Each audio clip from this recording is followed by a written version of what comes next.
স্বামী স্ত্রীর ভালোবাসা নিয়ে 4টি সেরা কথা। নাম্বার 1, সৌন্দর্য বনাম চরিত্র। বাহিরের সুন্দর চেহারা দেখে নয়, বরং সঙ্গীর ভেতরের সুন্দর চরিত্রের প্রেমে পড়ুন। কারণ বয়স বাড়লে চেহারার সৌন্দর্য হারিয়ে যাবে, কিন্তু চরিত্র নয়।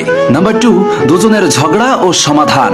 তর্কে জেতার চেয়ে সম্পর্ক টিকিয়ে রাখা বড়। মনে রাখবেন, দুজন মানুষের ইগো যখন হেরে যায়, তখন একটি পবিত্র সম্পর্ক জয়ী হয়।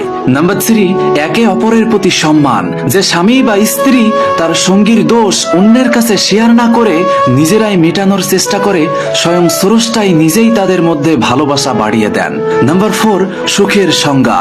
দামি আসবাবপত্র দিয়ে বাড়ি সাজানো যায়, কিন্তু ভালোবাসা আর বিশ্বাস ছাড়া একটি সংসারকে সুখী এবং শান্তিময় বানানো যায় না। আসলে ভালোবাসা মানে শুধু হাত ধরা নয়, সারা জীবন হাত ধরে রাখার প্রতিশ্রুতি দেওয়া। আপনি কি আপনার জীবন সঙ্গীকে সারা জীবন আগলে রাখতে প্রস্তুত? যদি উত্তর হ্যাঁ হয়, তবে কমেন্টে তার নামটা লিখে যান, কথা দিলাম প্রিয়, তোমাকে কখনোই ছেড়ে যাব না।